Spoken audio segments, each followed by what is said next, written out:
여러분 안녕하십니까? SBS 뉴스입니다. 폼페이오 미 국무장관이 김정은 위원장을 만나고 와서 북미 정상회담의 목적을 두 나라가 공유하고 있다고 말했습니다.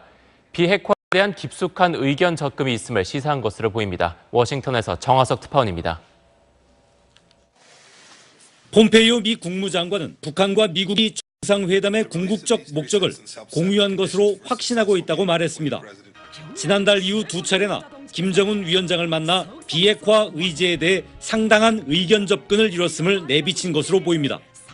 폼페이오 장관은 또 북한이 비핵화 이행에 과감히 나설 경우 미국은 북한의 번영을 위해 노력하겠다며 상응하는 보상 의사도 밝혔습니다.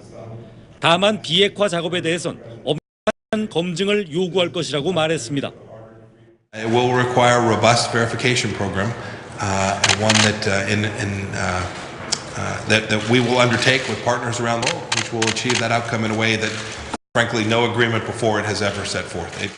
한미 외교장관은 비핵화의 구체적 조치가 있기 전까지 대북 제재를 계속 유지한다는 방침을 거듭 확인했습니다. 또 주한 미군 문제는 북한과의 논의 사항이 아님을 분명히 했습니다. 동맹 이슈는 동맹 사이에서 다뤄질 일이지 북한과 다뤄질 일이 전혀 아니라는 것을 확인을 했고, 한미 외교장관은 또 북한의 억류 미국인 석방이 성공적인 북미 정상회담을 위한 여건을 조성했다고 평가했습니다. 워싱턴에서 SBS 정화석입니다. 법무부 산하 출입국 당국이 어제 대한항공 본사 인사팀 등을 압수수색했습니다. 조양호 회장 일가가 필리핀 가사 도우미를 대한항공에 위장 취업시키는 방식으로 불법 고용한 혐의입니다. 김기태 기자입니다. 서울출입국 외국인청은 어제 오후 서울 강서구에 있는 대한항공 본사의 인사전략실 등을 압수수색했습니다. 조 회장 일가가 필리핀인 가사 도우미를 불법 고용한 혐의와 관련한 증거를 확보하기 위해서입니다. 출입국 당국은 조 회장 일가가 대한항공 위장 취업 방식으로 필리핀 가사 도우미를 고용한 것으로 의심하고 있습니다. 필리핀 마닐라 등에서 채용한 이들을 일반 연수생 자격으로 대한항공 본사에 파견한 뒤 실제로는 조 회장의 자택 등에서 가사 도우미로 근무하게 했다는 겁니다. 출입국 당국은 대한항공 인사팀 사무실에서 연수생 자격 서류 등 가사 도우미들의 급여와 비자 관련 자료를 확보한 것으로 알려졌습니다. 출입국 당국은 이런 위장 취업 형식의 불법 고용이 오랜 기간에 걸쳐 일어난 것으로 파악했습니다. 또 최근 가사 도우미 불법 고용 의혹이 불거지자 대한항공 측이 가사 도우미 일부를 필리핀으로 출국시킨 상황도 포착한 것으로 알려졌습니다.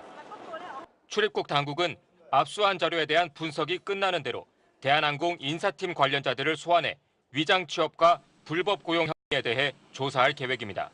SBS 김기태입니다. 대한항공 전 현직 직원들은 오늘 저녁 조양호 한진그룹 회장 일가의 경영 퇴진을 요구하는 두 번째 촛불 집회를 엽니다.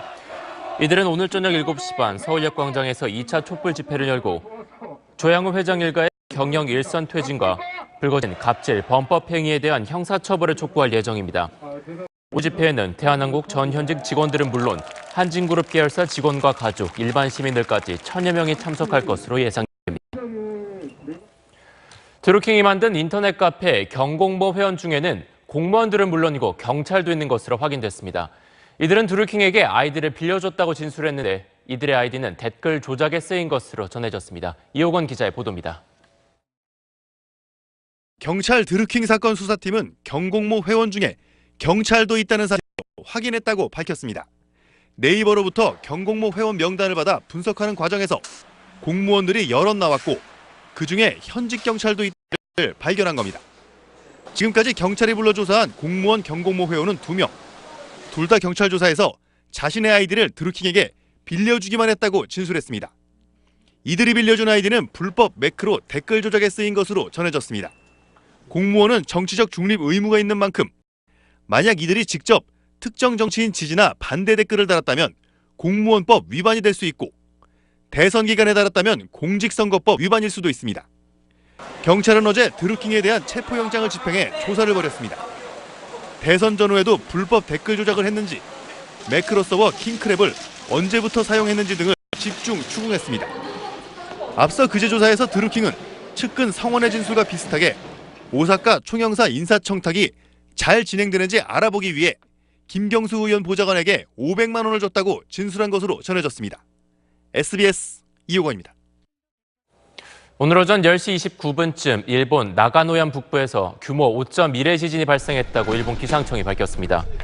일부 지역에서는 최대 규모 5약의 흔들림이 관측됐습니다. 규모 5약은 책장에 있는 책 가운데 일부가 떨어지는 정도의 흔들림입니다. 일본 정부 총리관저의 위기관리센터에 정보연락실을 설치하고 지진에 따른 피해 상황을 파악하고 있습니다. 이번 지진으로 지진 해일은 발생하지 않았으며 인명과 재산 피해는 보고되지 않았습니다. 네, 우중충한 날씨입니다. 현재 전국 곳곳으로 비구름이 퍼져 있습니다. 비가 계속해서 내렸다 그치기를 반복하고 있기 때문에 나가신다면 우산을 꼭 챙기셔야겠습니다. 이 비는 내일 새벽 중북부 지방부터 차츰 그치기 시작하겠고 아침에는 대부분 개겠습니다. 내일 낮 동안 활동하시는 데는 비로 인한 큰 지장 없겠습니다. 예상되는 비의 양은 제주 산지에 100mm 이상, 충청과 호남, 경남 남해안에 최고 60mm이고요. 영남과 영서 남부에 10에서 40mm, 그 밖에 중북부 5에서 30mm입니다. 곳곳에 천둥, 번개가 치기도 하겠습니다. 또 비가 내리는 동안 곳곳으로 바람도 강하게 불겠고요. 시정도 다소 짧아지겠습니다. 날씨는 다소 서늘해집니다. 오늘 서울의 낮 최고 기온이 16도로 어제보다 5도가량 낮겠습니다. 내일부터는 다시 맑은 하늘이 드러나겠고 기온도 오름세를 보이며 따뜻해지겠습니다. 날씨였습니다. 뉴스를 마칩니다. 고맙습니다.